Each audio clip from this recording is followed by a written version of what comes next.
चलो। किसान आंदोलन के इस पड़ाव पर जो किसान आंदोलन की स्थिति बनी हुई है, उस स्थिति को मैं एक रेवोल्यूशनरी जर्नलिस्ट के तौर पर कैसे देखता हूँ, मैं उस पर अपनी बात रख रहा हूँ। कल जब मीटिंग से संयुक्त मोर्चे की मीटिंग से पहले प्रस्ताव 5 मेंबरी कमेटी को आया, उस कमेटी ने वो प्रस्ताव संयुक्त मोर्चे की बड़ी मीटिंग में रखा। उस प्रस्ताव को लेकर अलग अलग तरह के क्यासराई है, अलग अलग तरह से उसकी इंटरप्रिटेशन हो रही है। तो ये बात इस समय इम्पॉर्टेंट है कि किसान संघर्ष की आगे की रणनीति, उसका आगे का सफ़र कैसा होगा, ये तो संयुक्त मोर्चा की मीटिंग में डिसाइड होगा। पर महत्वपूर्ण बात ये है कि इस समय जो प्रस्ताव है उसको कैसे देखा जाए, कैसे समझा जाए, क्योंकि एक तरफ ये बोला जा रहा है कि अब किसान आंदोलन कल ख़त्म हो जाएगा, आज ख़त्म हो जाएगा, बात बिल्कुल नज़दीक आ चुकी है, ज़्यादा दूरी नहीं है। तो वो प्रस्ताव क्या है और उसके मीनिंग क्या बनते हैं, मैं उस पर अपनी बात रख रहा हूँ। वो बात ये है कि उसमें एक तो सबसे इसकी कामयाबी इस बात में है कि सेंट्रल गवर्नमेंट ने पहली बार अपनी तरफ से जो संयुक्त मोर्चा ने पीएम को लेटर लिखी थी, उस लेटर का पहली बार फॉर्मल जवाब दिया है और उसके सभी पॉइंट्स पर अपनी बात कही है।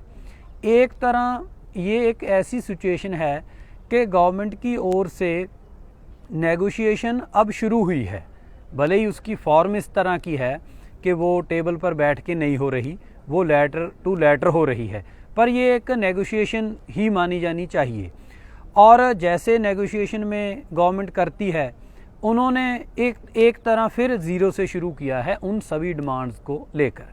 ज़ीरो से इस तरह शुरू किया है कि ये एक अचीवमेंट मानी जानी चाहिए कि उन्होंने जो केसेस के बारे में ये माना है कि ये वापस होंगे, जो सभी केसेस, और ये भी स्पेसिफिकली उन्होंने किया कि यूनियन टेरिटरी के हैं, भले स्टेट्स के हैं, वो सब वापस लिए जाएंगे। पर उसमें उन्होंने एक कंडीशन लगा दी है।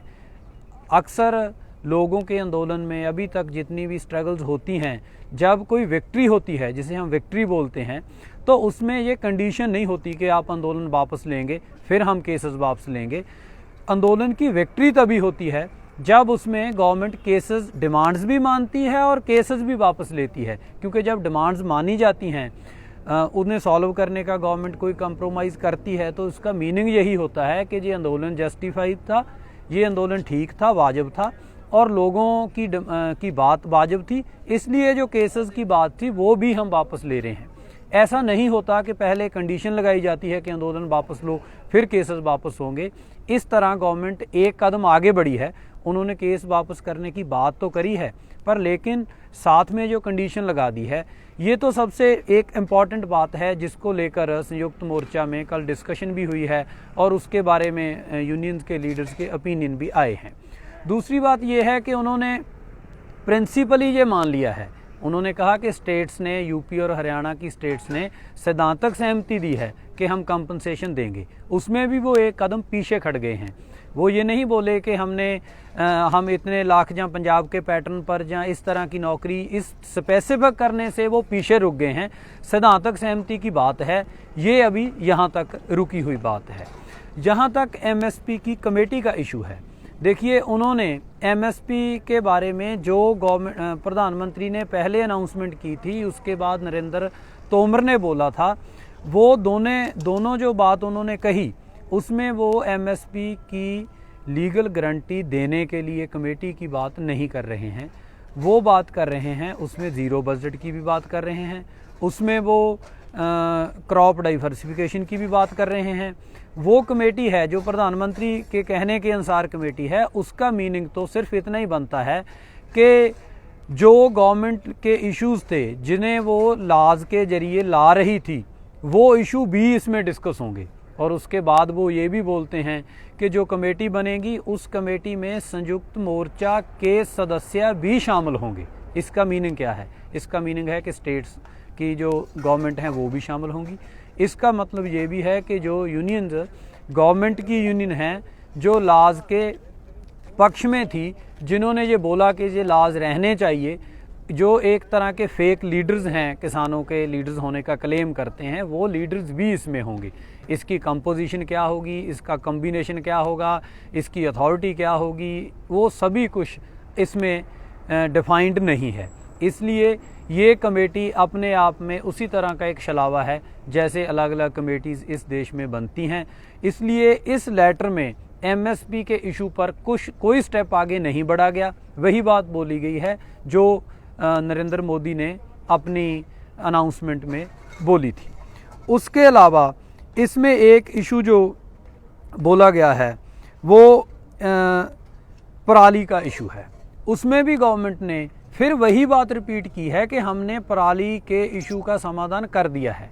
वो समाधान तो उन्होंने मार्च में ही कर दिया था, जिसमें उन्होंने किसान पर जो 1 करोड़ जुर्माने की बात थी, जहाँ और बातें थी 1-2, उसको निकाल दिया था।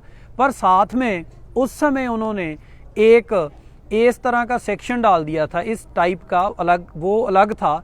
उसमें उन्होंने ये बोल दिया था कि ये सेक्शन के जरिए किसान को पेनल्टी पै सकती है। अब जब वो बोल रहे हैं कि हमने उसे रिजॉल्व कर दिया है, वो उस सेक्शन को हटा दिया है, ये बात नहीं बोल रहे, वो पुरानी बात ही रिपीट कर रहे हैं जो पहले उन्होंने बोली थी। इसके अलावा इलेक्ट्रिसिटी अमेंडमेंट एक्ट की बात है। उस एक्ट पर भी उन्होंने बोला है कि हम सभी स्टेक होल्डर्स के साथ मशवरा करेंगे, उसके बाद आगे बढ़ेंगे। इसका मीनिंग क्या है? ये तो एक आम प्रोसीजर है। यूनियंस का एतराज़, संयुक्त मोर्चे की डिमांड ये है कि बिजली अमेंडमेंट बिल है जो वो रद्द होना चाहिए, पार्लियामेंट में नहीं आना चाहिए। गवर्नमेंट ने ये नहीं कहा कि वो पार्लियामेंट में नहीं आएगा। स्टेक होल्डर्स में तो इंडस्ट्रियलिस्ट भी हैं, स्टेक होल्डर्स में तो प्राइवेट कंपनीज भी हैं जिनके लिए प्राइवेट थर्मल लगने हैं, जिनको डिस्ट्रीब्यूशन का पूरा जो सिस्टम है वो सौंप दिया जाना है, वो भी स्टेक होल्डर्स हैं। स्टेक होल्डर्स किसान भी हैं।